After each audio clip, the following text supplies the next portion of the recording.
finalement concret à Minembo et commis commune démarche à Zaras Roubero, Moïse Nerogabo et tant d'autres non cités occupants Oyo Bafanda na kati école Congo démocratique au Bayaka locaux là-bas réfugiés Lelo mission selon document autour de ça la recherche et bien de Tangi na canal il y a monsieur Honoré Ngana Nzamboko atumba zali expert topé spécialiste ya renseignement à lobby que oni aibisaka bango bafanda na montagne mulenge mais basala politique te mais Lelo to comprendre te tozali na mwana ya mboka tata na ye komo na ye Etienne Sekedi wa Mulumba mama na ye komo na ye Marthe madame Mulumba na komba ndeko Félix Antoine Chilombo auti kofungola brèche po ete likambo za concrétiser finalement ekomi esika wapi ba mulenge tope ba nya Rwanda bazu esika o ba kopema babetela tolo babike non mboka na biso ezali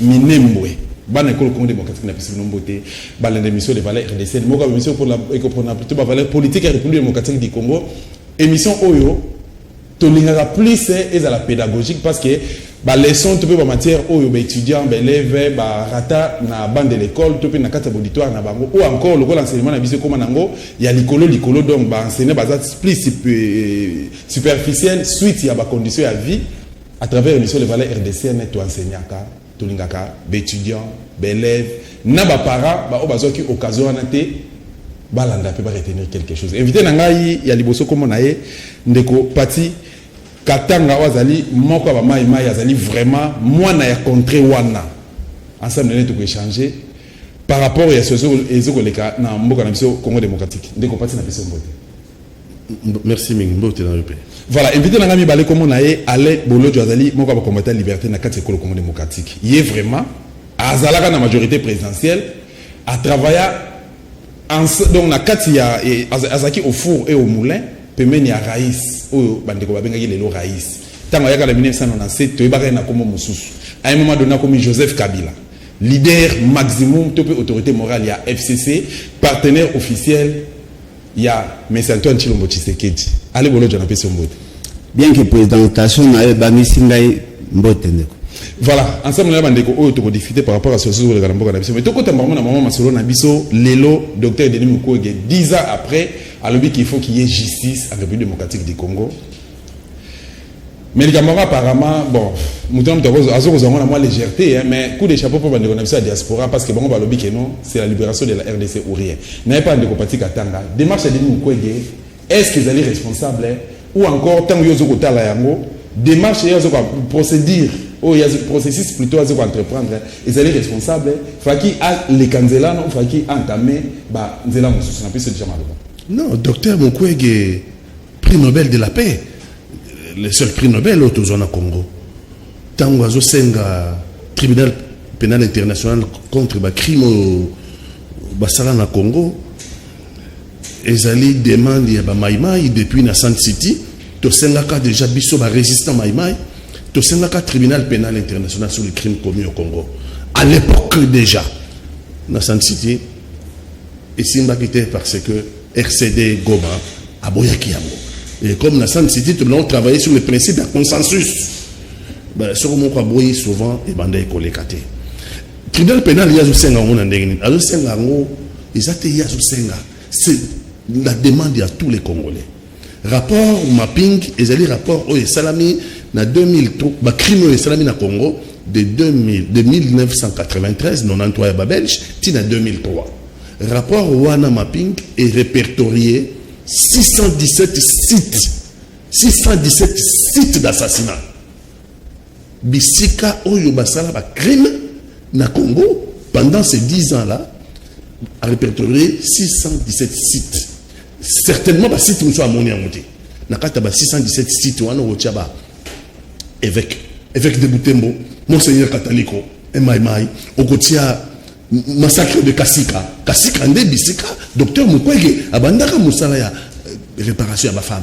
Donc massacre ya Kasika et ça va na miso ya docteur Mukwege en 1999 avant Kima akende maintenant na Panzi vers Bukavu azaka na Kasika massacre seulement devant yé et ba massacre ça mebele ba kunda basi vivante des femmes ante d'ailleurs nous sommes besoin imaginer ba tu basaka pire na ngati ezaka ba nazi dans c'est Hitler bazui basi bakundi bango vivant bazui basi bakundi bango vivant na mwenga bakundi basi vivant na makobola na territoire ya Fizi babobi ba intellectuel na kale wala ba méthode ya Hitler a commis tant RCD Goma na armée ba ko accompagner APR armée patriotique rwandais na ba Ougandais ba commis ba Zimboka ba sali communiquer que ba jeune ba tanga classe ba ya kozami sala ba jeune ba tanga classe ba ya kozami sala mais c'est normal ba tuazo lobby na tongo ba kei ba s'inscrire pour na musala ba kangi bango nyonso ba assassina bango donc ba crime bango sont tena kisangani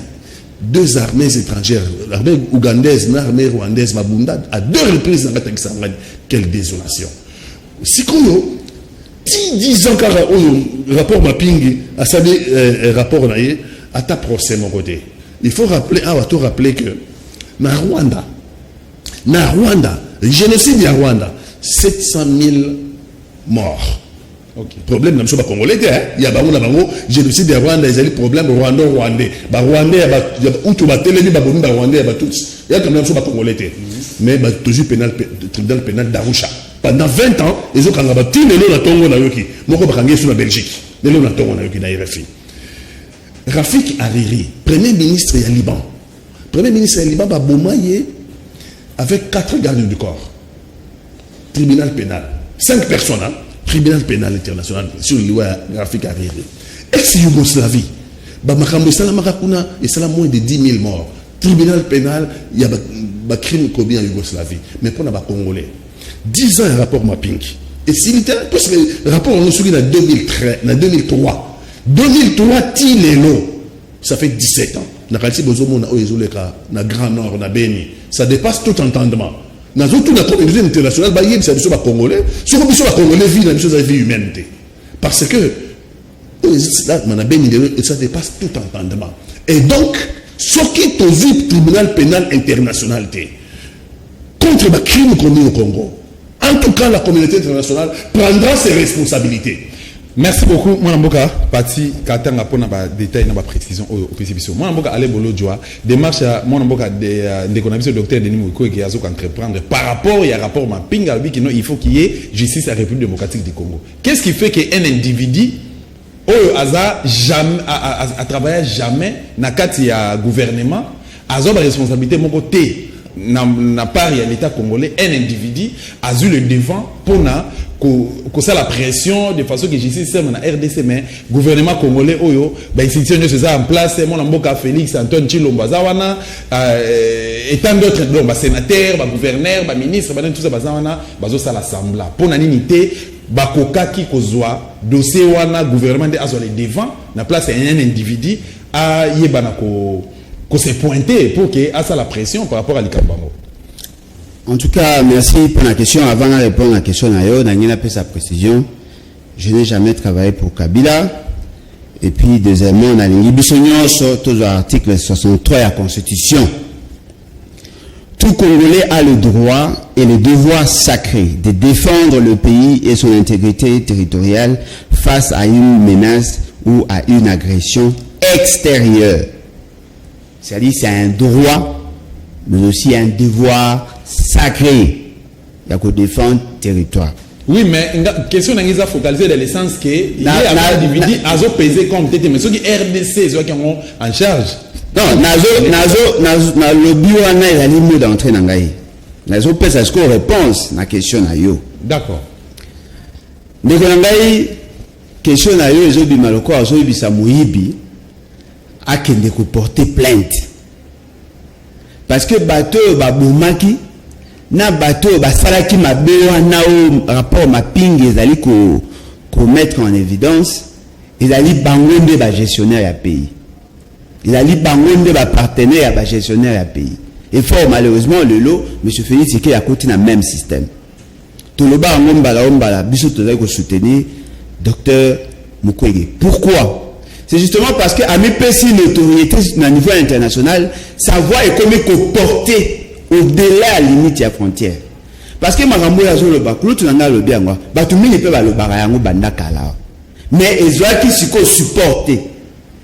Mais le fait seulement qu'il y a l'un de notre à côté d'un spectre, à côté d'un précaré, il y a décision en mode. Parce qu'aujourd'hui, à la référence, voilà et la victime. Nous avons voulu assez que la justice soit faite. Parce que ce que même là, où il devise, la justice, paix, travail. C'est-à-dire que pour que toi l'assure, toi atteindre le développement, il faut qu'il y ait la justice. Or, la justice veut dire juger, sanctionner ceux qui ont commis des forfaits. Mais nos dirigeants sont préoccupés à autre chose. Le gouvernement, ce qui n'a pas ça, toute capacité, je peux aller même au-delà. Ce qui n'a capacité, il y a qu'on mener des marches, ça allait donner plus de crédit la démarche, parce qu'il faut qu'une nation, un pays, un État, une république apporte responsabilité en tant que membre, en tant que sujet du droit international. Mais le Rosali Mabezali, bateau Bazali censé à Kosala Ango, Bango Moro Bana Kati à rapport. Yango Baneko Fredé. Démarche naïe, il a eu trouver sens. Pourquoi? Justement parce qu'il y a avec aucun cadre de la justice. Il ne veut pas entrer dans l'approche moro-politique. Mais cela ne suffit pas. Et puis, si n'a pas mené par action parallèle. C'est-à-dire, il y a quelqu'un à côté à la justice, biso, quelqu'un à côté à la politique, tout ça la jonction d'un résultat. Il y a avec la justice internationale, biso, avec la justice populaire, on peut obtenir les deux à la fois.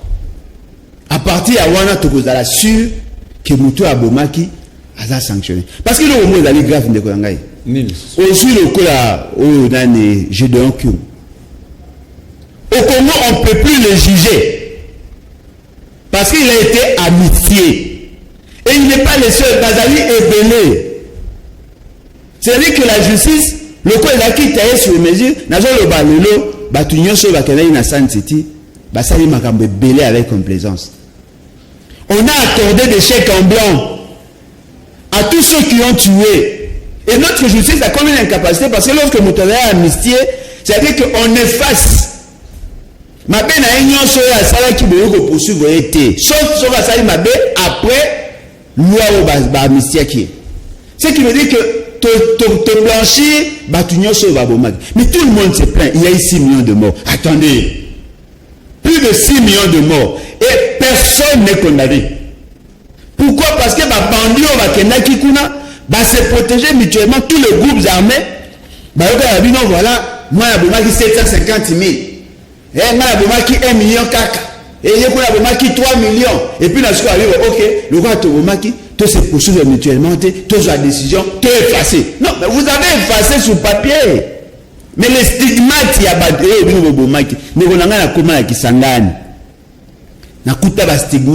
il y a des enfants, bateau, sous pita, maboko. Monsieur, partout, atika na lisu moko. Bateau, sous bazar, famille mobimbe kufa, batiki mwana mukie. C'est-à-dire que ces gens-là, baboma, et en fin de compte, au moins à paix, au bambabé à paix. Tout effacé. Non, c'est pas comme ça. Il faut qu'il y ait justice. Parce que tout le monde a raté à Moutou, à Bungisinya ou Naye, à Zako Luka.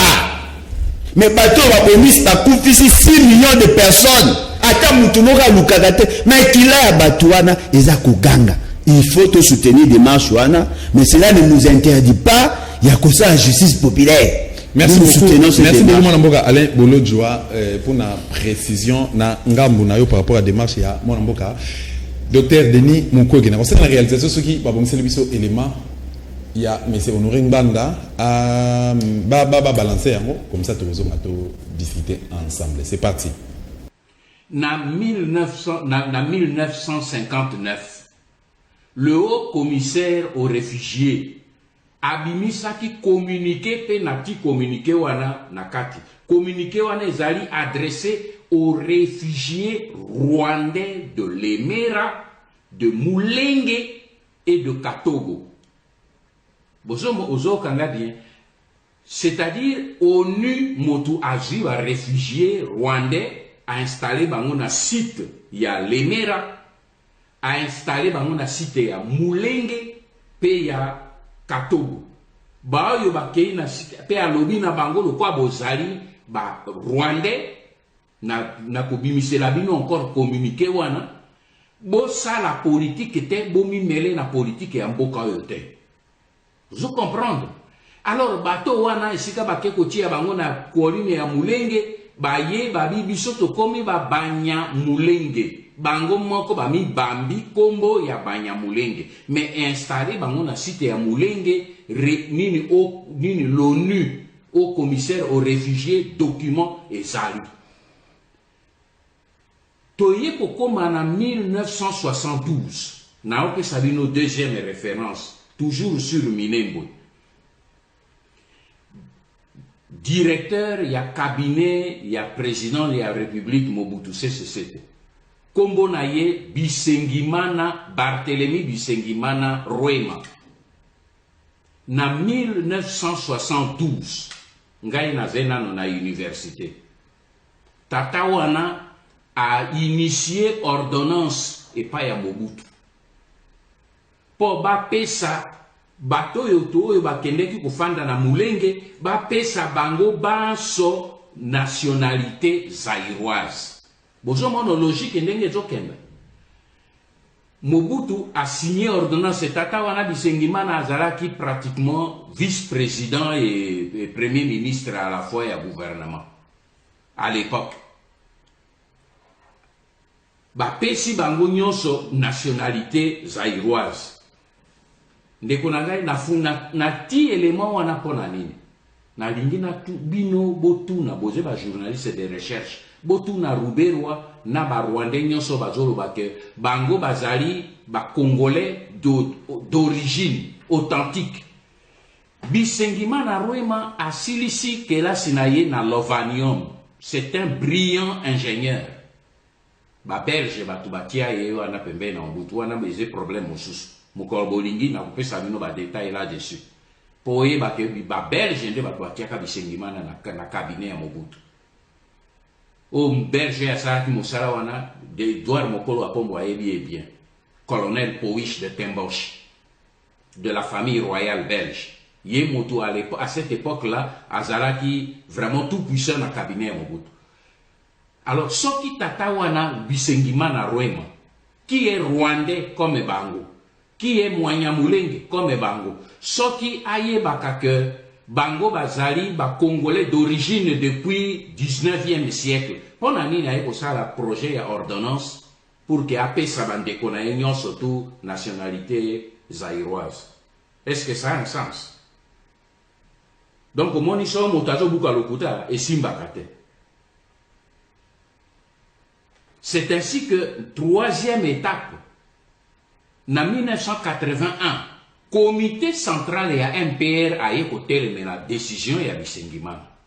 A eu une loi numéro 81002 pour supprimer minini décision oyo ya Bisengimana.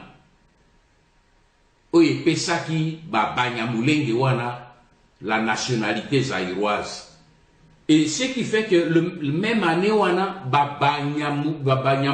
Banyarwanda wana baye kokoma mokanda na secrétaire général ya ONU. Vous avez ndenge progression zo salma ba komi mokanda na secrétaire général ya ONU pona ko protester ndenge nini ba comité central et MPR a botoli bango nationalité na bango alors que a botoli a annulé plutôt décision unique oyo ya Mobutu azwaki sur proposition ya Bisengimana. Et nalingi na tangela bino un paragraphe moko kaka ya mokanda oyo bango bakomi balobi boye. Nous n'acceptons pas d'être dépouillés de la nationalité zaïroise à laquelle nous avons droit depuis 1992. Donc, ça la allusion na décision ya Bisengimana.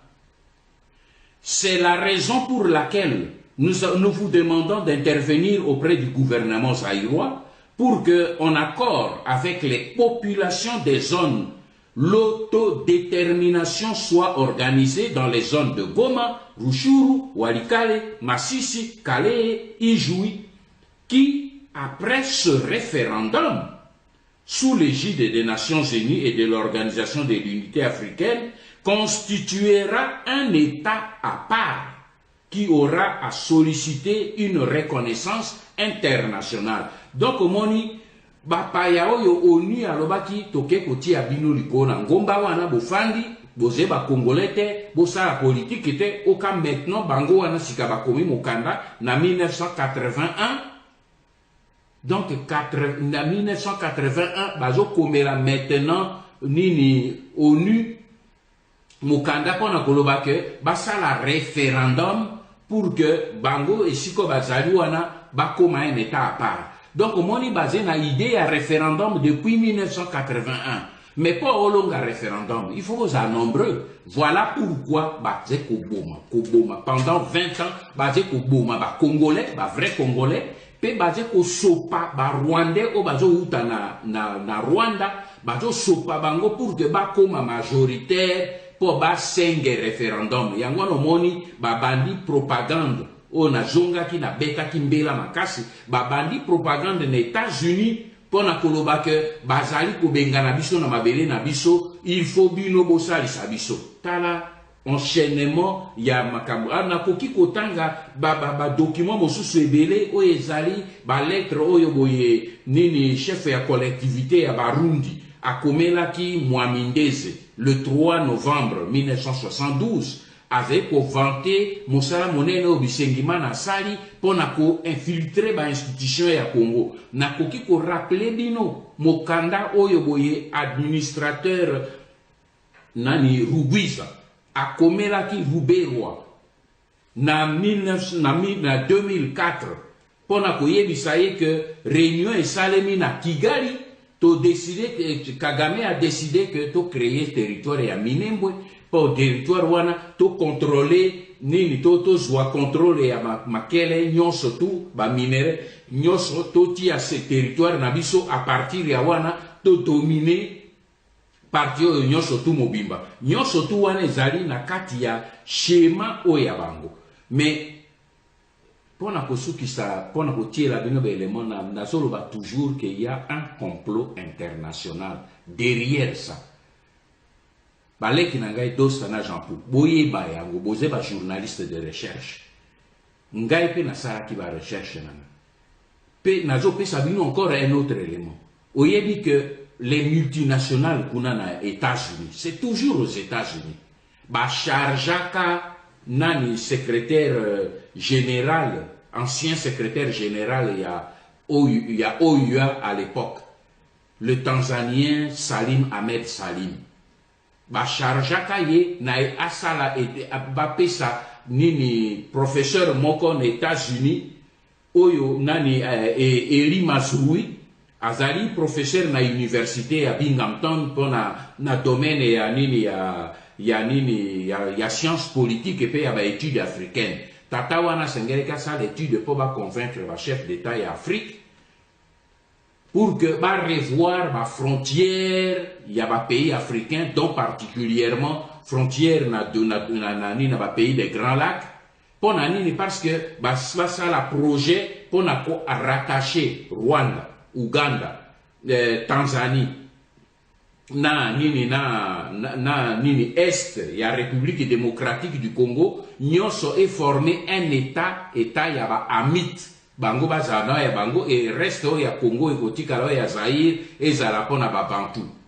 Donc nini et là qu'on a zolo bawana ezali inventé parce que à plus tard commission Vangu Mambweni na HCRPT Parlement de transition ba sala qui même enquête ba kei na est pona kusala ba nini ba recherche nyonso ba yaki na résultat ba yaki nango ba lobi polele akuna na nini tozui ba élément nyonso tu pe basali allusion na problème na zolo ba ya Salim Ahmed Salim oyo pona koluka kosala nini projet ya ko rattacher ko katamboka na biso ekenda kuna nyonso tu wana ezali baleki na ngai. Donc aujourd'hui problème ezali wana ezali biso ba congolais toza sérieux tolongwa na l'arbinisme ezosala ke tozokende nde epai ya bato oyo boye bazali na plan ya kosala lelo oyo boye ozomona nini président na bino bozali na ye Antoine Tshilombo azokende nde epai ya Kagame mpona koloba maintenant on va régler les problèmes à l'amiable et tout ça. Kagame n'a pas l'intention de régler les problèmes à l'amiable. Kagame a bandi projet na ye po annexer la partie est du pays kenda ba militaire bazo kota c'est pour que ba ya komi installé. Voilà pourquoi na lobi problème ya Minembo ezali plus grand que jamais. Il ne faut pas que tout ça can. Mission Félix Azenango ezali misato. Mission na ya liboso ezali ko blanchir occupation. Mission na ya mibale ezali ko endormir le peuple congolais pour que mission ya misato a légaliser l'occupation et la balkanisation du Congo.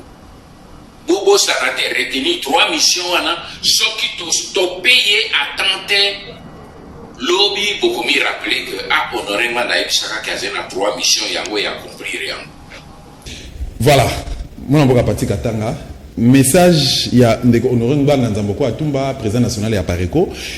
Il y a Liboso, tout ça, il symbiose à 2 vidéos. Il y a Liboso, c'est en mai 2019. Il y a Mibale, il y a Liboso, en mai 2019, place Azoko, démontrer. Et cette émission, à Salakina, entretien Salakina Ngai, na confrère Ngai, Jean-Pi, Ndjonji.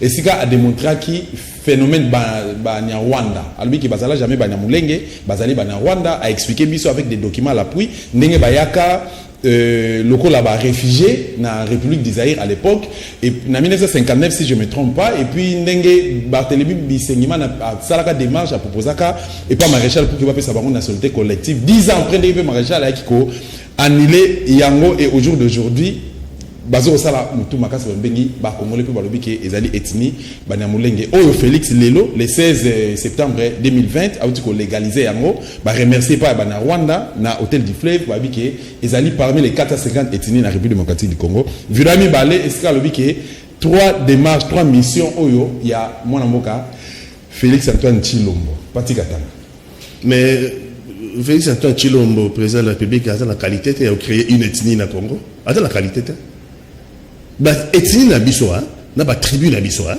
ezali oyo colon akutaki colonisation akutaki na 1885 na conférence de Berlin mais quand c'est comment ici là nde ba recenser biso ti jusque na 1911 les recensements ça sous la 1911 parce que la République démocratique du Congo ce sont des conquêtes. Ce sont des conquêtes barois, empereurs, au fur et à mesure belges ont conquérir, bazo signé arrangement na Belgique, bazo kamata ba royaume na bango na empire na bango na baloko ko déverser ngo na colonie. Ndeto yo comme lelo na forme physique ya suka la dernière carte complète et du na 1911. Je pense que même le papa Etienne na botama na nte. Donc, la tribu n'a besoin d'être répertoriée. Et ça existe aujourd'hui. Les documents, ils allient. Tu as tout ça, la Congo, dans mensonge. Pourquoi? Pourquoi tu as construire une moque à partir d'un mensonge? Pourquoi tu as construire une moque à partir de l'Okuta? Alors que l'histoire est têtue. L'historicité des faits sont là. Tu as xénophobe, tu as tribaliste, mais tu as juste que l'histoire est têtue et que les documents sont là.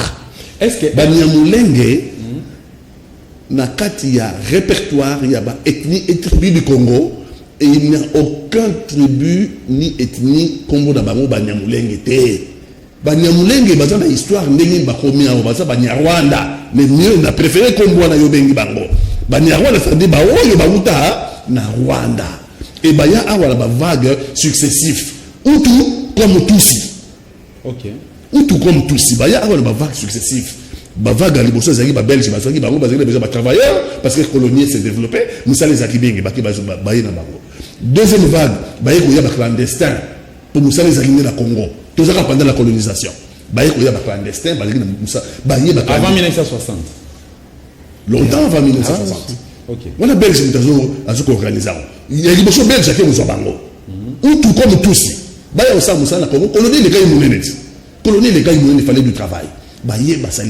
Et les documents existent belges, les lobels sont méticuleux. Ça veut dire que les documents existent, les archives naturelles, les alliés, on a publié, on a so on a objet à débat, les documents existent. Ndenge ba belge bayaki na enregistrement na bango na ba numéro na ba kombo na bango ndenge bayaki mais wana bayaki ezaka ba koko na bango ya toloba ba vague bi balé e ko ya ba immigré clandestin parce que le roi Moussala c'est na Congo ba tout belge a quitté ba qui peut ko bouloti on peut comprendre ça hein na ndenge mutu ko Moussala pas vivre vague wana ko ya ba bazo ya sans que belge ba bango pendant la colonie to yo ko na 1959 ba bandi ba problème politique na mboka na bango na mboka na bango problème politique bandi ndenge bango basali na royaume na bango ezali dirigé par Batousi. Ça veut dire que prétendant au trône, ça veut dire tribu régnant et pas la bango ezali Batousi. Bazali minoritaire mais regnaka. Roi ezali tous. Mutula batobisala na bango oyo ko ba sujet ezali ne ba utu alors que bazali majoritaire. Na 1959 vague bandi. Renversé Batousi par la supériorité numérique Utu par la supériorité numérique renverser le roi Moutara 5 le droit qui guérit roi Moutara 5 a Koufi Kalami a Koufi les États-Unis il y a 10-15 ans. Okay. Alors et puis c'est le boulot tant va renverser le roi Batousi et puis si bitumba ya kosakanate na kata mboka na bango banda ngo lelo te na Batousi na ba Utu. Ndé ma première vague à réfugiés, tout si, qui veut pouvoir, qui veut pouvoir échanger de main, non? Pouvoir échanger, où tu vas aussi dynastie, établir la République, vu président Kaïbanda, répression bandit contre tout, c'est pas bon, on a non? C'est comme ça que je pouvoir. Et bien l'Afrique du Nord, c'est là, vague à Liboso, il y a réfugiés et il n'y a pas d'ambition en 1959, tout ça a colonie belge. Tout à fait. Belgique a passé dans un site en collaboration avec HCR, au commissariat des Nations Unies. Et les documents existent et maintenant même enregistré qui bango Belgique ça pour la nuit. Hein? Mais comment les documents publics non? Baye na bango na Sud Kivu. C'est normal, c'est la province la plus la province voisine. Tant que réfugiés baye au commissariat des Nations Unies à Sengi ba site. Belge Alexis bango 3 sites. Alexis Bango Moulenge, c'est une colline. Le roi Bayaki, le peuple pasteur, le il fallait que le bango ait le pâturage des alliés. Nous, les Ngaza colline, n'a pâturage. Alexis Bango Moulenge, Alexis Bango Lemera, Alexis Bango Sita Misatu. C'est installé là. Belge, dans les. Oh, HCR, ça communiqué était très clair. Et les documents existent. Comme ça la politique na Congo parce que ça va congolais. Donc mais son nom bande dans un tort. Non, attendez, la vérité était tue. C'est pas parce que le diable dit qu'il est midi, il t'a montré, on le diable dans le coup d'être que l'autre montre hein. Comme si le diable a la vérité, il y aurait battu qu'il y aurait la vérité. Bien sûr qu'on n'aurait pas dit la vérité parce que les documents existent. Ce n'est pas sa vérité à lui, ce sont les documents qui sont authentiques qui existent. Alors, Mathieu Bango na montagne ya Moulenge, na ba bibouélé na bango. Et Belge, moi, tous les noms ya Tanganyika. Bamata moi muketi, bakena tirban vers les katanga, batik bon na moba, na moi les noms là. Parce que baleka ke belé. Ce sont des réfugiés. Ne batata na bakube wa. Na ba diaronga. Ne batata na bakwa. Mais biso to za ba xénophobe. La nationalité congolaise, zaïroise comme congolaise, c'est clair. Il y a la nationalité d'origine et la nationalité d'acquisition. Nationalité d'origine est le bidin. Il faut appartenir à une tribu, à une ethnie, au Yézaki da Congo, en 1885. Première condition. Il faut aller à la tribu, à une ethnie, au Congo. Deuxième condition, ils ont répertorié en 1885 les colonies belges. Et il y a aussi ça pour les Congolais, ça pédagogie golobi. Oui, moi, c'est quoi c'est quoi ici Banyama Bango, quand j'ai déboulé la Bango, tout comme on va la Bango en Mobutu en 1971. Pourquoi comprendre les Bazaki Bazaïroate? La preuve c'est que Mobutu en 1971 sur demande du directeur de cabinet Naïbi Sengi Mahana Rouema Rwandais tous Barthélemy Bisengimana Rouema. Tous ces Rwandais, directeur du cabinet de Mobutu. Ndenga koma to yibite faut expliquer biso. Mais Mobutu a incité Mobutu à avoir ordonnance présidentielle pour appeler sa bango nationalité collectivement. Ça veut dire que tout l'endame la logique. Si on appelle sa bango nationalité dans 71 à Mobutu, c'est que avant, appeler sa bango ordonnance c'est que basé par congolais. Tu vois la logique. C'est que basé par congolais puisque dans 71 Mobutu a eu ordonnance appeler sa bango nationalité. Mais Mobutu ne devait pas faire ça parce que la loi sur la nationalité est claire. La nationalité est individuelle. Soit ils allaient d'origine, ils allaient d'ethnie dans le Congo, dans la tribu dans le Congo, ils allaient dans 1885, soit ils allaient d'acquisition, ok, dans l'administration. Le Bénin a ouvert en Boka, le à partir de 5 ans, nous avons une nationalité individuellement. Mobutu a appelé collectivement en tant qu'une communauté, appelé une nationalité, ce qui ne se fait pas en droit. Et la constitution de l'Union mais entourage à maréchal, cabinet maréchal à l'époque, tout le monde qui parmi c'est pas maréchal, mais c'est une série de monde bazalaki wana, bazaki belé. Pourquoi Tikati Mobutu a commis erreur à Bongo? Congo a un problème, Zaïre a un problème, le même problème. Ça veut dire que nous avons Barthélemy Bisengimana, avec tout puissant. N'a y évité, nous sommes les Rwandais, nous avons Bana. En 71, na yebite na bokisata classe. Doyi bana, mais toujours yoka ke l'air wana Barthélemy Bisengimana hana Rouema. Dirkab Barthélemy Bisengimana hana Rouema. Mais comme on a wana, Bisengimana hana Rouema. Tous ces Rwandais, azalaki tout puissant. Directeur de cabinet, alors tout puissant. Na yebite Mobutu a cédé à quoi? Mais Mobutu a cédé à collaborateur, c'est vrai. 10 ans après, il va corriger en haut. Il ne faut pas la perçue. 10 ans après, en 1981 ou 82, une décision que décision européenne, sa nationalité à une collectivité, à une communauté. Et ça dit.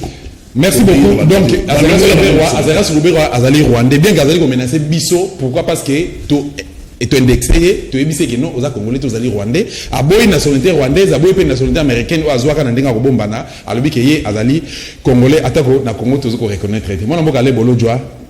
Tu l'as dit sur notre discours, il y a M. Nourongba Nanzamboko, à Tumba, ou à Salaki, en mai 2019, et puis en février 2020. Et c'est Karapi, il n'a pas mis bala l'objet que mission à Chilombo, et Zaïpo à blanchir occupation, à endormir la population, le peuple congolais, et puis à légaliser l'occupation de la République démocratique du Congo. Un commentaire de votre part.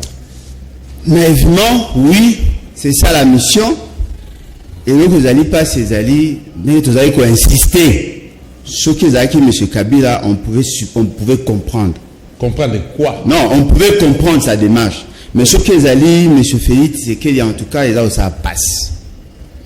Mais là, au moins, il y a le baboy. Nous avons participé à la Santiti. Bamilongolate. Va commettre des erreurs rebelles. Non, ils ont lié à l'Elokwana. Ok. Bamilongolate, ça qui est rebelle. Parce que ça qui choisit à Mabé entre la dignité et la paix. Et paix en gros, remarquable, que paix en gros, servir biso de l'autre. Pour ça qui biso qui faut basangana pour balukape. Mais après signature il y a eu encore de morts et tout bazar au coup fatil. C'est-à-dire ils ont fait mal réfléchi sur cette question. En ce qui concerne la nationalité, Balobi est congolais d'origine, toute personne appartenant aux groupes ethniques dont les personnes et les territoires constitués, ce qui est devenu le Congo. Entre parenthèses, présentement la République démocratique du Congo à l'indépendance. Place où bandeko na biso ya Rwanda bazako linga ba tirer substance ya démarche na bango les aller à ce niveau. C'est-à-dire que pour na bango balobi lokola bango bazaki moko ya ba ethnie bazaki na kati wana en communauté pendant qu'on avait l'indépendance d'office bango ba congolais. Non, c'est pas ça. Il faut d'abord la ethnie, bango bazaki ethnie, bango bazaki ba réfugiés. Ils sont venus comme des réfugiés. Ils n'étaient pas les seuls. Il y avait des bazombo, il y avait beaucoup d'abikolo, bazaki belé, bayakawa. Mais pourquoi les autres n'exigent pas la nationalité? Plein à Bango Zali, il y a un espace ouana. Et nous avons tous l'information. Mais eux comme ça là, sauf M. Félix, c'est qu'il n'a pas compris le thé. Nous avons bâti le roni à Eli Batubasa. Alors on comprend le thé que, alors qu'on jetait des fertilisants pour faciliter à ces gens d'atteindre cet objectif. Tu as dit que province ya Sud Kivu. Et d'ailleurs, si je ne m'abuse pas, 8 territoires. Toyebeke, bazali na 23 secteurs et chefferies, bazali na 183 groupements. Dans chaque territoire, dans chaque groupement, il y a un peuple. Tout à fait. C'est-à-dire que le peuple wana bazali ba originaire ya mabele wana ba na histoire na bango lié na mabele wana. Ti bato wana baza ko ya ba mona bango ba yebi. Chiko yo ye ba yambi ona mawa. Okomi obino mabele eza yanga. Ba isote papa mabele eza na histoire na moni mabele kokobwe azaka kokobwe azaka bakunda esikato ya habité mabele eza yanga. Et bah Congolais naïfs, non, voilà, c'est un faux problème, on peut laisser passer au nom de la paix. C'est pas comme ça. Ndegolangai Natamaki, article 63. Défendre le sol, c'est un devoir de tous les Congolais. Un droit et un devoir sacré. Sacré veut dire quoi? On peut même que poufa. Bon, à ma belle. Mais ce Félix Ségué soit là qu'on comprend. Effectivement, M. Félix Ségué a d'aller utiliser. Parce que, décret, il y a 2013. Et consacré à la commune de Belé. Il y a des villes. Mais comment ça se fait que Kaka Minembo Kaka on anticipe. C'est-à-dire que on a qui ose la poser question par rapport à un poste mais question sous question sur Kananga tout na bi kolandisa ba propos ya co-débatteur na yo to peut inviter na biso ndeko Pati Katanga alobi que parmi les 450 ethnies et puis histoire va falsifier rien côté mais dans le mois de mai 2019 tu l'as dit mais c'est Chilombo en Angleterre sika alobaki bozala kimia bana Rwanda bazali bande konabiso ba congolais alobite que bazali bande konabiso parce que bazana makila ya rouge pe tozala biso nous na Afrique noire mais alobi bazali bande konabiso ba congolais a reconnaître bango lokola ba congolais président de la République. Un commentaire ndegolangai alobaki en tant que président. Alors, en tant que militant à IDPS. Parce qu'un président, quand il dit quelque chose, il doit être plus sérieux que ça. A-t-il porté un discours à ça pour le battre? Mais c'est fini, c'est que la Bunginzela. Ndegolangai, Yanzi, alobaki Yanzi. Mongo, alobaki Mongo. Mbala, alobaki Mbala. Okay, Sengele, alobaki Sengele. Mais non, na che, bon nam tabanu. Ki Sengele alobaki Sengele. Siko pona nini exception yo sa mais pas na bango. Bango ba Kinyarwanda na Kirundi. Siko munoko na bango lezo la ki ça passe ba utiti. Ne ona ngai mutu ko comment ko za Kinyarwanda ola na espace yo Kinyarwanda lo ba mate. Mboka na bango eyebani et puis ba sala ka yeba ba kosa ba inga ba kosa batu. Par contre, par le roi des Belges. Attendez, la Belgique, avec sa faiblesse sur le plan diplomatique, pouvait se permettre de nous reboter l'Allemagne. Aboter l'Allemagne, espace. Ce qui veut dire quoi? Ce qui veut dire que M. Félix Ségué a sa boulangère là. Mais tu as sous la liste de bateaux qui contiennent à Bangote. Parce que le quoi, ça, il a joué battu. Dans le territoire, il y a des guerriers. Merci beaucoup, Mwana Mbokale Bolodjoa. Pati Katanga. Est-ce que Lilo. Situation de l'État na est Mboka na biso précisément na contraire Minembo et comme réalité Azaras Ruberwa Moïse Narogabo Bizimakara tout le bazoé et tant d'autres non cités les lots bazo célébrer. Est-ce que procédure est acquis respecté pendant que le gouvernement est en place? Bon, bien que ça gouvernement occupation, parlement occupation, ainsi de suite, mais du moins baza quand même bandeko bagenda ko voter le 30 décembre 2018 sous la pluie. Est-ce que le procédure est respecté? En tant que ministre, il y a décentralisation et découpage, et réforme institutionnelle, si je ne me trompe pas. Mais il devait être accompagné par le ministre de la Défense, ministre de l'Intérieur, et puis il faut avoir un document, tout va assister dans le cabinet à la présidence de la République. Qu'est-ce qui s'est passé concrètement? Surtout bien, procédure est respectée. Quelle procédure? Procédure il y a une stratégie du Rwanda et de l'Ouganda va soumettre biso va contrôler biso ba territoire na biso parce qu'ils trouvent que bango ba la richesse la richesse c'est pas na biso. Pour comprendre makambo minembe malamu il faut oser la mémoire, il faut mettre la question ba Rwandais bakenda ko lukanini na Matadi bakenda ko lukanini na Boma Pour comprendre Minembwe, il faut zoom la cima. Rwandais. Bakena bolugani na ministre mukie. Bakena bolugani na bomana na tinani Matadi. Bakena na njili Oui. Badanga la kata. Bakoma na njili non? Njili brasse. Ba maïma il va sala ba musala na njili. OK? Donc ça veut dire que la stratégie c'est que boto la biso mabele, il faut pas aller plus loin. Alors, tant que bazoki ko installer commune na Minembwe na ba autorité na biso. Ba tout le gouvernement, na armée, alors il y a trois choses. Soit il y a complicité, donc la compromission avec le Rwanda, complicité, il y a l'autorité Nabiso. Soit l'autorité Nabiso, il ne maîtrise pas les enjeux, soit il est naïf. On tape pour la trois catégories, donc, dans le cas de Minembwe, soldat Mongo na Osubi Sawa, il y a Mounamulenge, Akima na Rucho, Azrak commandant second, il y a opération Sokola na Rucho, Mounamulenge. Akima na Mounamulenge, il y a installé, Azonga na Akima na Rucho, na armée, à FRDC, aya na Minembwe, asala milice, ya Batusi. Milice wana nde bomagi na Kipupu. Il y a un mois et demi, boyoka na Kipupu, babomaka Batusi. Tout à fait. Na territoire à Mwenga. Nde Munyamulenge wana, il y a colonel wana ya azali na FRDC. Rwanda wana. Yes wana na Minembwe avanda asala milice, bakena ko bomana Kipupu. Il y a un mois et demi, babomaka na Kipupu likambo bimaki hapa. Sikoyo bino ba autorité na biso ya mboka na biso boke ko installer commune rurale bisika siège ya mutuana ba congolais azali. Et puis des deux aussi hôtel cartographie yango ya Minembwe nde basali hapo cartographie yango ya Minembwe et que vous avez site minier nyonso et traverser territoire ya Uvira commune hein obi commune nde basali le ki wanda na Minembwe il faut la cartographie il faut vous informer. Oui, tu as rendez-vous programme ensemble. Cartographie, commune rurale, et continue le territoire, il y a Ouvira, et il y a site minier. Et continue le territoire, il y a Mwenga, et il y a site minier. Et continue le territoire, il y a Fizi, et il y a site minier. Donc, commune rurale, ils ont pris le Rwanda. Et dans le territoire, il y a site minier. Alors, comprenez. Merci beaucoup mon amboka patika tanga tokomi na suka Alain Bolo Joa tout mon aki ambassadeur des États-Unis d'Amérique tout moni azaki accompagné la délégation makasi na esika babenga ngo lelo komi na Minembwe esika azara sur Robert azo bimisa griffe na ye na ebité tango tali likambango ba congolais bazo kotala yo il a musaki ni nakati na yo ndeko ngai mutu nyonso ayebi ke nazali révolté et je suis prêt à me battre tina suka il est zo mabiso ya l'acheter ya bateau bozo benga ba dirigeant. D'abord, au départ, tant que la nouvelle rébellion a érigé en territoire. C'est ce qui a fait que à ça les cartographies naïwan.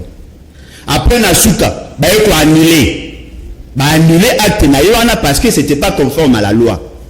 Parce que jamais les gens n'ont pas ça là corriger entité X et comme entité supérieure, bah d'abord une enquête. Il y a des limitations. Bah côté la évolution de la population.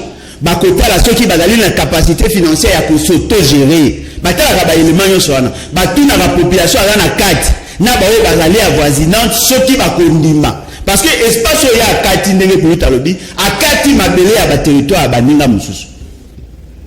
Tant que tu uti santi to zongiao. Il y a un député, il y a Fizi, je crois comme on a une Bossani, mais il faut la Jamsi, voilà, Jamsi.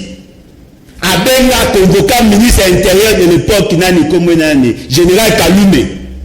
Techniquement, la famille de l'Assemblée nationale, ça une projection. Sur tel point, par rapport à des limitations et qui limite et côté compété na droit à territoire. Côté si na carte ya commune rurale, les secteurs na carte ya commune rurale. Ndeko nanga statut ya secteur na commune. Secteur là d'abord supérieur na commune rurale.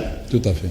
Vous avez côté ce secteur na kati ya commune rurale pour justifier votre par exemple espace union sur la ils ont fait la cartographie au-delà même il y a la limite et puis vas-y et donc la libération là qui éliminer les autochtones tout le monde va télé là tout le monde va TV bah comment va chef coutumier bah papa va chef coutumier bah je me suis n'a pas pester à moi bah tu vas dire que éliminer bah ça il est tout va congolais va bima aujourd'hui bah soit disant bah banyamulé ni wana ba rwandais bah comme majoritaire Il y a un aventurier là, un député, qui a Rwandais. Alors, on va repérer devant tout le monde. Non, voilà, nous sommes majoritaires, moi aussi, Bougoumès. Attendez.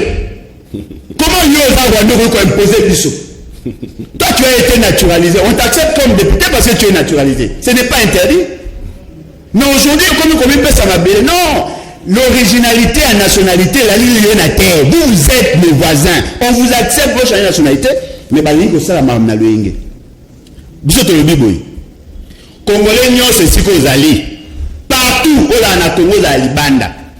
Ozana Gillette, wana mbeli, wana lutu, wana fourchette, wana tonga. Oh nyon c'est qu'on utiliser pour appliquer l'article 63 tout ça là yango. Et le bini article. Et le bini clair. La défense qui a territoire en Abisso, c'est un devoir, un droit et un devoir sacré. Nous avons l'obligation ya kobunda pona yango. Mais tu dois mettre en garde. Bandeko na biso la Congolais. Complicité na bino et ko souka. Merci. C'est parce qu'il y a une possibilité, soit vous amender, soit vous aligner parmi les ennemis de la République. Ceux qui vont aligner parmi les ennemis de la République, Toko Unda, on ne laissera pas faire. Comment va nous parler de choses dans un pays étranger, va dominer biso, car après bino vous mettez dans la tapis rouge. Merci. Pas de question. Merci beaucoup. Moi, je vais répondre à l'invitation à l'émission. Tu conclure aussi. Voilà, merci mon amboka Alain Bolodjo. Merci mes frères. Voilà, na kanté c'est spécifique no bana Congo to pe fanatique émission, passionné émission les valeurs RDC émission ko pona valeurs politique République démocratique du Congo. On a rappelé que na bec pona bino mon amboka patika tanga zali moka ba mai un Congolais des souches wazali ko bundaza vraiment passionné na souci ya mboka na Congo démocratique na mbaki li susu Alain Bolodjo a combattu la liberté ensemble na ba on te changer par rapport à la situation aux ko préoccupé RDC na contre ya minemwe tokotika eloko moko e bana ko lekate mais c'est Azara Robert wa ba Congolais ba lobi lokola yo mibimisi liboso ba tout nyonso gare à toi. Merci na bino nyonso na 5 ans na ba Congolais loko moko ba libéraka un pays occupé à travers l'élection to Zouamayele, to Bundela Mboka na biso, to mibimisa na kati ya parti politique, to boya ba sentiment to zango na sima ba leader politique parce que ceux qui réellement bazali ba Congolais to balingaki Congo oyo, situation ya minembo to ngoto mona ba bimisi ba membre ya parti to ba militaire ba parti na ba bandi ba manifestation. Si réellement monsieur Félix Tshilombo alingaki Congo na qualité na ye entre